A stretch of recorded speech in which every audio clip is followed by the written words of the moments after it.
of DP Ruto's security officers enters day 2 as family calls for justice. And the Senate's ad hoc committee continues asking tough questions on the managed equipment services.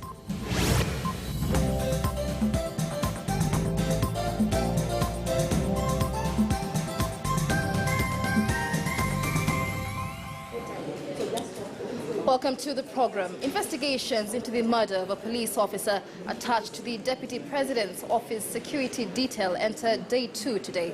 KTN News' Brian Obuya is at the crime scene with more details for us. Brian, you are at the home of the former police officer there outside the home at Imara Daima. What's the latest from there?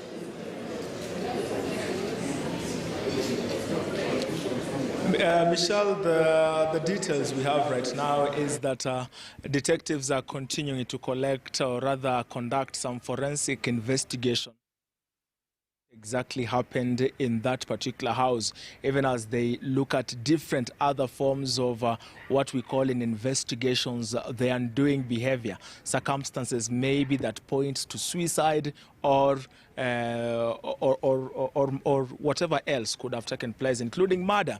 These include the fact that the officer was actually in his pajamas when the incident is said to have taken place. So they're also trying to understand, by conducting forensic investigation, why an officer would actually dress up to sleep or even have a rest in the house that night and shoot himself dead.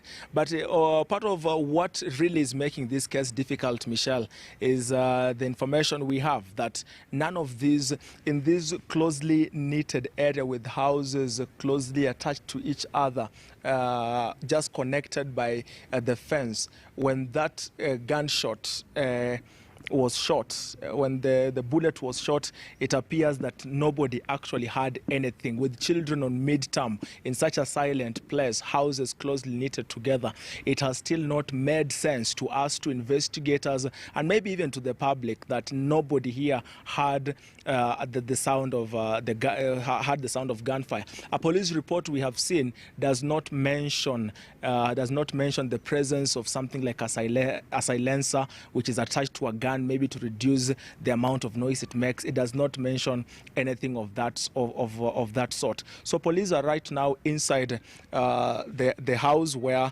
the incident took place, and they're trying to find out if they can get anything ballistically to just know what exactly had happened, given that we have information that there were some 11 rounds of ammunition that was found in the Jericho pistol that was recovered yesterday. It's also said that it is said, we have not confirmed yet, that one of the bullets was actually already in the chamber. So they're trying to understand if the officer shot himself and cocked the gun for another bullet to actually move into the chamber. They have cordoned off the place as at now. The magnitude of what we are talking about here, Michelle, has its links to the 40 billion arms scandal that is currently being investigated. And we know that the officer was actually among the people set to be summoned and interrogated. He was among the people who are on duty, among the 6 police officers who are to be questioned in regards to that arms scandal when the former CS Echesa and some foreign nationals allegedly or reportedly visited Deputy President William Ruto's Harambee House Annex office. So it is not exactly easy to carry out, or rather conclude, that this was a case of suicide, given the magnitude of the case at hand. The family has already said that their brother, their cousin, was not a suicidal man, and he did not show any signs of such. Neighbors have called him a relaxed man who came out here to play with children and just rest around.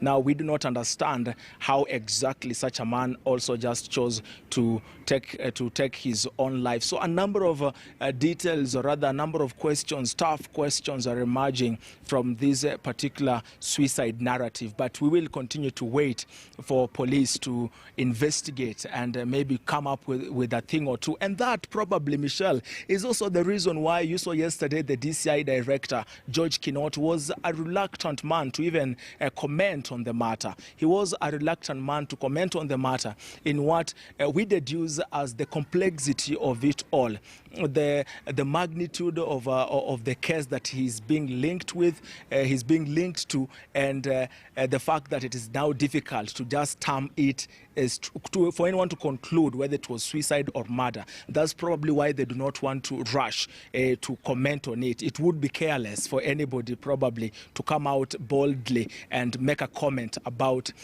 the same. So detectives are coming in and walking out. The place is highly guarded. We continue to see if any more details will emerge from it.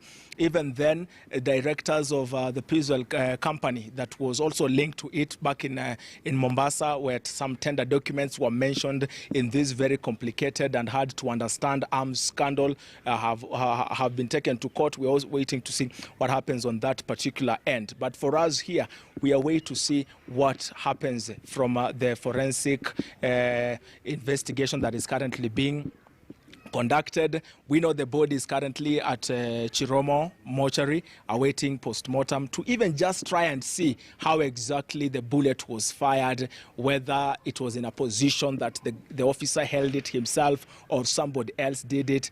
Just as complicated as it is, Michelle. So from us here, that is the much we can post at this particular hour for News Desk. Michelle.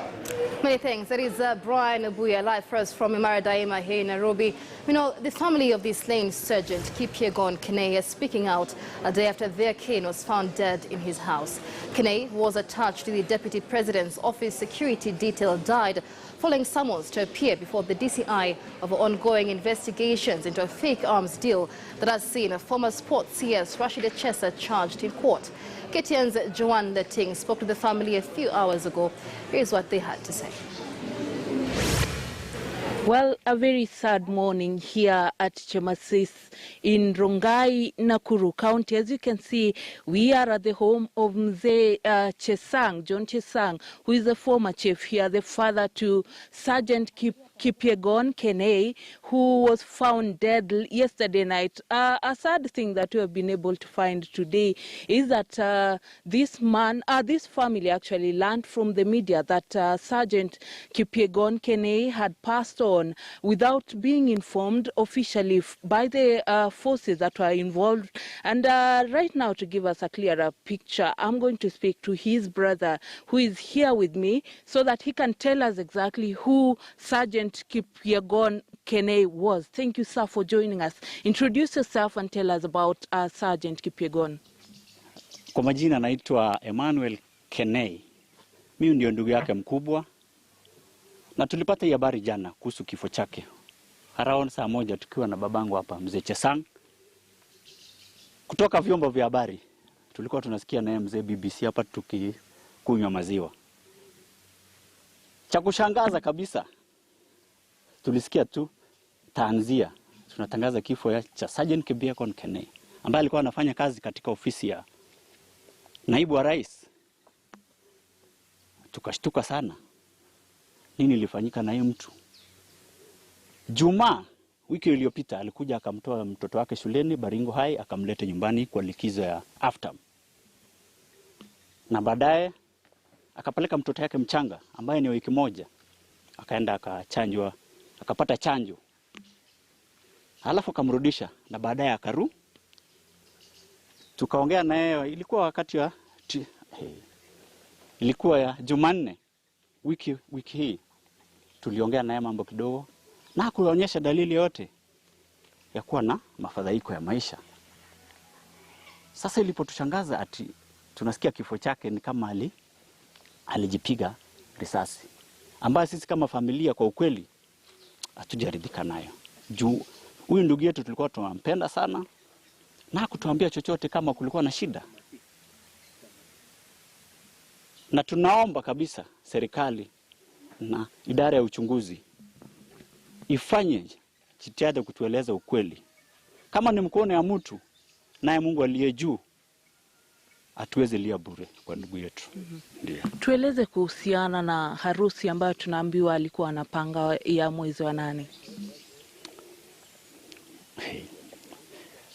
Juzi tu alikuwa amepata mchumba.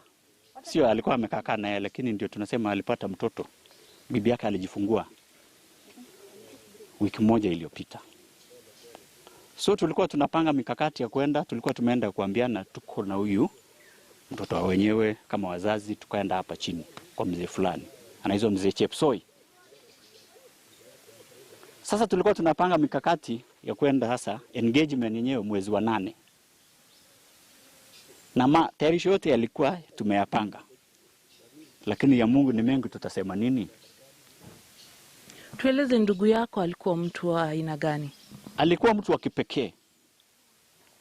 Kama ndugu yake mkubwa, tulikuwa naye na uhusiano wa karibu sana. Alikuwa mtu wa kipekee, mtu mchangamfu, mtu mwenye mawaidha.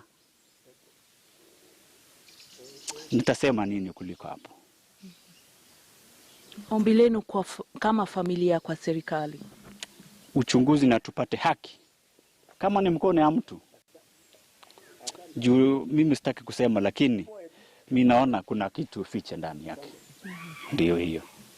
Niruhusu niweze kuzungumza na baba yake ambaye ni mzee Chesang. Pole sana kwa yaliyowafika. Labda utueleze, ulisikiaje habari hii? Nilisikia kwa huzuni sana, kwa sababu ilitokea kwa radio tu bila sisi kujulisha sisi, na ni mtu ambaye alikuwa anafanya kazi kwa serikali. Kwa hivyo tulishangaa ni nini inafanyika.